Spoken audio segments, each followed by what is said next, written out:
welcome to this showcase of Lunar Nebula Art. This is the first video I'm doing on this. I'm an amateur artist. I enjoy art a lot, and I figured that other people might enjoy it too. I've got a gaming channel, Lunar Nebula Gaming, if you like iOS games, mobile games, that sort of thing. But for now, I figured you all may be interested in seeing how you go from this kind of triangular stick figure to this as your final product. And so, let's go through it, shall we? What I first did was really kind of using the basis of Ethan Becker, who's an art YouTuber who's pretty fun. He actually does have good advice in most of his videos. The beginnings of his videos are always a little off-putting because he usually becomes serious kind of midway through. But yeah, he's fun to watch. And basically, his idea, one of his things for creating a figure is to kind of balance the figure by having triangles and then flipping them over and over to kind of figure out how the figure is going to feel overall. So what I did was I just took a bunch of triangles and I use Affinity Designer mostly for vector artwork, and it's pretty nice because then you can just use your fingers to really resize things. It does take more time than just straight up drawing if you know what you're doing while you're drawing. But for somebody who has to take time to do vector artwork and is trying to be careful with their hands, this worked pretty well. I did make it darker since it didn't seem like it was showing up on the capture device as well before. But I did this because Spider-Man usually has a more triangular pose whenever you see him. And I was thinking his right arm, the one that you see on your left, his right, is the one that's kind of pushing behind him or to the side. And then this forward arm over here would be the one that would be kind of whipping, as you know, at us. And then his legs are just kind of forming another triangle. So I figured that out. I wanted to kind of make a nice sized iPad background for this iPad Pro 2019 that I'm using for it. Highly recommended if you're trying to get into art. One thing I've noticed is the Apple Pencil works great with it. You don't need the Apple Pencil, you can use your finger just fine, and there's not that much latency. One thing about Affinity Designer is it can be a little buggy if you get a ton of layers started, so that's another thing to keep track of. But from that stick figure, I kind of drew out this background here around it to kind of flesh it out and get that pixel layer. So with Affinity Designer, you have separate kind of modes you can go into. So they call them personas. This is the vector persona. This is the pixel persona. Your tools all change. Then there's the export persona, which is you can just create slices of your images if you want, basically. So in the pixel persona, I just kind of fleshed out what I thought the body would look like more, and eventually I did change the angle of the hips and everything a little bit more in that forward arm, his left arm, the one that we see on the right. And other than that, what else did I do? There's that other pixel layer. And then started adding the colors and fleshing them out more. And as you can see, I tried to make kind of a little moon shape in the web behind the spider emblem on his chest. This is kind of... I'm jumping on the bandwagon really late with the idea of the Spidersona, but I figured, hey, this could use kind of the colors of my Lunar Nebula brand idea and my avatar that you see in my Lunar Nebula gaming channels a lot in the thumbnails. Kind of purple and that light blue. That way a darker purple can contrast well with the light blue. And I just like the black as well. But you can see I'm working on fingers and stuff here. The hand I actually made by, here, let me get out of that pixel persona. I actually made just by using a bunch of nodes with this node tool here. It looks kind of like the move tool, but it's different. And what I did was basically tried to zoom in pretty far in. You can create little things and add fine-tuned adjustments. So there's a weird sixth finger for Spider-Man right there. You can double tap with 2 fingers on the image to undo, which is pretty nice. 3 fingers will redo. Because originally I was thinking edgy, you know, sharper edges, more of a comic book style. And then I was like, you know what? I'm kind of liking how smooth things can look with the vectors. So I eventually kind of went more with the smoother look for most most of it. This is kind of where we ended up with later. I refined the pose more. You can see I decided to kind of make his right hand, the one that we see on the left, into more of an interesting hand pose where his ring and middle finger are kind of together. So it's kind of a reverse Spock, I guess you could say. I probably should have put that index finger either with those two fingers in the middle or not. I don't know. That's another Ethan Becker tip right there, is 3 fingers together and then you have other fingers popping off looking cool. But that makes your shapes a little bit simpler. So the webs on the costume were really what probably took the most time, because what I did for those is I would go in here and then I would get the stroke set up, and after I got the stroke set up I would have to kind of not quite individually go into each white stroke to add a black stroke around it and behind it. You can add a stroke like this, and if we do this, let's make it green just because we can. You can slowly increase that, and as you can see, because it's in between, it's not showing up where the white one is. Here, I'll try to make that red so it's a little bit easier to see. Yoink. Okay. And so if we move that on top of the white, it would be on top of everything. If we put it under the black, we won't see it because black is on top of it. So we'll just delete that stroke. But yeah, and once you select that, you usually have to select the color, make sure it's the correct color you like, and then you have to kind of finagle it.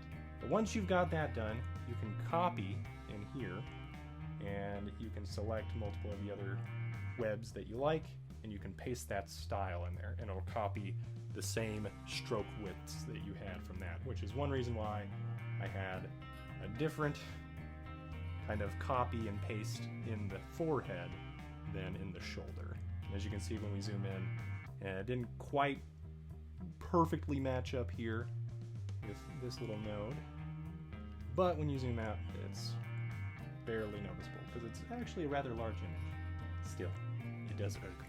So I could probably figure out a better way to finagle it. Right now I've got the magnetic tool on. That usually makes it easier for you to match shapes together, and so I use that pretty frequently, but sometimes it's better to just turn it off. And as you can see, I do layer quite a few shapes together, and one trick is for things like this, where you do want to kind of get rid of the stroke in between.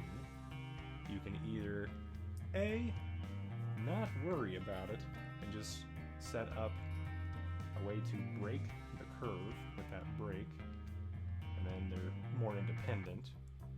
Or what I like to do is set up kind of a mask on top of it. So I took the original hand shape, I basically deleted all the fingers off of it, and then I just manipulated it into the wrist so it would cut off that pin stroke. And as you can see, it, you know, you can finagle that, try to make it sharper or less sharp of an end where that cuts off. But oh well. It works well enough. That's what I'm doing for the moment. And as you can see, I did develop a little shadow and a highlight on Spider-Man's nose here. And for this shadow, what I did was use a Gaussian blur on the effect. It's literally just copied the head, cut out everything else inside of it. I used 3 fingers and the move tool to make it stay centered on the head. Hang on here, it's not quite working. 3 fingers. I'll let you activate more of a central transformation usually. For some reason it doesn't seem to be working right now. Just. Well, alright. But basically 3 fingers, and then you can transform and it'll have the center point remain the same, so then it's easier to either enlarge things and kind of have a stroke behind it if you wanted, or another shape right behind it, or inside of it. In this case I went inside, and then I went to the effects panel, Gaussian blur, and I just mess with the radius. So that you can either make it 0 radius, clear, delineate shadow, or I went with, I think, 4.9, That's close enough, but you can see it really kind of blurs that edge better. And one other thing to keep in mind is if you're not being careful with your finger on the page, you can mess with that radius still. And so you really want to click off, usually into the layers palette, in order to no longer mess with that radius. Okay, and yeah, I made the eyes and blah blah blah. And I kind of have these little neck muscles popping out, and then eventually I realized, that's probably not the best. And then I did eventually go into the rendering and trying to make more shadows and lights. And as you can see, I added some more Gaussian blurs into the body to make the shadows. You know what, I should probably expand this so you can actually see what I'm talking about. So like here, I used a Gaussian blur, and as you can see, it was very easy to take that Gaussian blur off by accident. And with this case, I kind of went for a cooler shadow on the legs, since the legs above it are blue. I went with the bluish tint right here. I used the HSL slider at this amount, if that helps. And then for the upper body, I actually had a more purple hue. But I kept the saturation and luminance the same, so the shadow should feel pretty similar. And then, eventually I realized, you know what, Spider-Man needs a background. So, we created one. And what I did first, for this background, I'm going to try to take off those. First, I literally just started with two green blocks. I used the rectangle tool and just tried to mesh them together with that magnetic tool and just kind of get a feel for an okay Spider-Man pose in a background. Then I added kind of a sunset and then a foreground of stuff.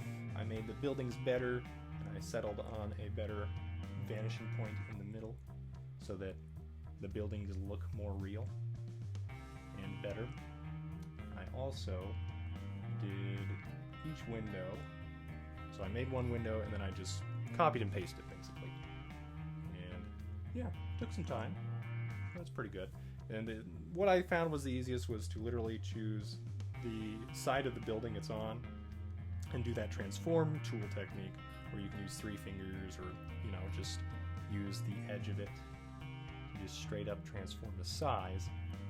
And then I just copied and pasted whichever small window I made and made them into groups, and then I could copy and paste the larger groups. So that's why you can see that entire row at once. And yeah, it seemed to work pretty well.